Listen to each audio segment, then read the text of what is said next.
एकदा एक राजा त्याच्या सर्व सभेला संबोधित करत असताना विचारतो की शांतता म्हणजे नेमकं काय. अशी कोणती गोष्ट आहे की ज्याच्यामुळे आपण शांततेला ओळखू शकतो. आणि यासाठी तो एक स्पर्धा घेतो, हे समजण्यासाठी, हे समजावून सांगण्यासाठी.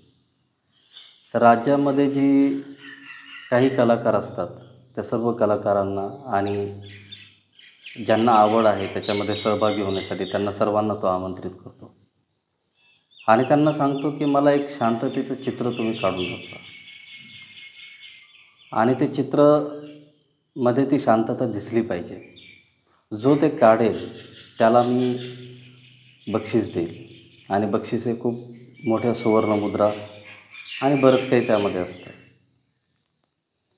हे डिक्लेअर झाल्यानंतर प्रत्येक कलाकाराला वाटतं की मी हे चित्र काढलं पाहिजे आणि मी दाखवलं पाहिजे. भरपूर चित्र येतात. चित्र आल्यानंतर त्या चित्रांमध्ये राजा ते बघतो, प्रजा बघते, सभा बघते. बघत असताना त्यापैकी 2 चित्र हा राजा निवडतो. त्यापैकी एक चित्र असतं ज्या चित्रामध्ये अतिशय शांत असं वातावरण त्याला पाहायला मिळतं. एक सरोवर काढलेलं आहे. त्या सरोवरामध्ये शांत पाणी आहे. त्याच्याच बाजूला डोंगर आहे. त्या डोंगराचं, पर्वताचं प्रतिबिंब त्या पाण्यामध्ये दिसत आहे. झाडं आहेत, झाडं देखील शांत आहेत. पानं हलत नाही आहेत, हवेचा लवलेशही नाही आहे, ते देखील प्रतिबिंब त्याच्यामध्ये दिसत आहे. निळशुभ्र आकाश आहे, पांढरी ढगं आहेत, त्या ढगांचं देखील प्रतिबिंब त्या सरोवरामध्ये दिसत आहे.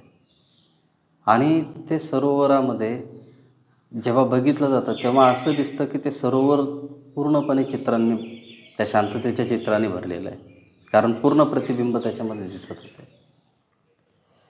जो कोणी ते चित्र बघत होता प्रत्येकाला वाटत होतं की हेच चित्र जिंकेल आणि शांतता म्हणजे अशीच असली पाहिजे किंवा अशीच असते. हे झालं पहिलं चित्र. दुसरं चित्र होतं ज्या चित्रामध्ये रखडलेला, खरबडलेला असा डोंगर होता. झाडांचा आवाज दिसत होता, पानं विस्कटलेली दिसत होती, मुसळधार पाऊस त्या याच्यामध्ये दिसत होता त्या चित्रामध्ये, आणि काळकुट्ट आकाश दिसत होतं. आता प्रत्येकाला वाटलं की राजाने हे चित्र का स्वीकारलं असेल, म्हणजे पारितोषिक देण्यासाठी या दोघांपैकी हे एक चित्र का निवडलं असेल. दुसरी पण चित्र होती, पण त्याच्यासोबतच त्या पूर्ण वादळामध्ये, त्या चित्रामध्ये बघत असताना पूर्ण वादळ आणि हे दिसत असतानाच दूर कुठेतरी एक झोपडी त्याला दिसत होती, एक खोपा त्याला दिसत होता पक्ष्याचा, आणि तिथे एक पक्षी होता जो अतिशय शांतपणे त्या खोप्यामध्ये बसलेला होता आणि मंद प्रकाश त्याच्याजवळ होता. राजाने ते चित्र निवडलं. म्हणजे ते निवडल्यानंतर राजा बोलला की खरी शांतता काय आहे. खरी शांतता ही नाही आहे की जिथे शांत वातावरण आहे आणि तिथे तुम्ही शांत बसलात. खरी शांतता ही आहे की तुमच्या आजूबाजूला संपूर्ण गोंधळ आहे आणि त्या गोंधळात पण तुम्ही शांत आहात, तुम्ही स्थिर आहात, तुम्ही त्या सर्व वातावरणाचा परिणाम स्वतःवरती होऊ देत नाही. ती खरी मनाची शांतता. आणि त्या चित्राला पारितोषिक दिलं जातं. आज आपल्या देखील जीवनामध्ये असंच आहे की आपण ध्यान किंवा ह्या विषयाकडे येत असताना आपण शांततेचा अनुभव घेण्यासाठी शांत वातावरणाचा शोध घेण्याचा प्रयत्न करतो, कारण आपल्या चित्ताची अवस्था नाही आहे गोंगाटामध्ये ध्यान करण्याची. वास्तव आहे, सत्य आहे.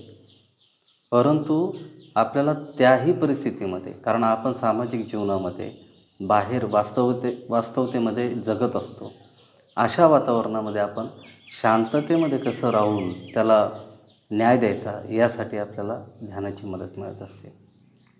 तर अशी शांतता मिळवण्यासाठीच बुद्धांनी जे ध्यान शिकवलेले त्याचा अभ्यास आपण मेडिटेशन इन केव्ह आणि शून्यागार यामध्ये आपण करत आहोत. तर आपण सुरू करू. या स्टोरीने सांगण्याचा उद्देश हा होता की आपण जेव्हा केव्हमध्ये येतो त्यावेळेला आजूबाजूला पक्ष्यांचा आवाज असतो, लोक येतात, त्यांचा आवाज असतो, कुणी गाणे म्हणतं, पण त्या कुठल्याही गोष्टीचा एक मेडिटेटर म्हणून आपल्या मनावर परिणाम न होता, आपण कधीही विचलित न होता आपल्या ध्यानावरती लक्ष केंद्रित करायचं आहे आणि पुढे जायचं आहे. ठीक आहे.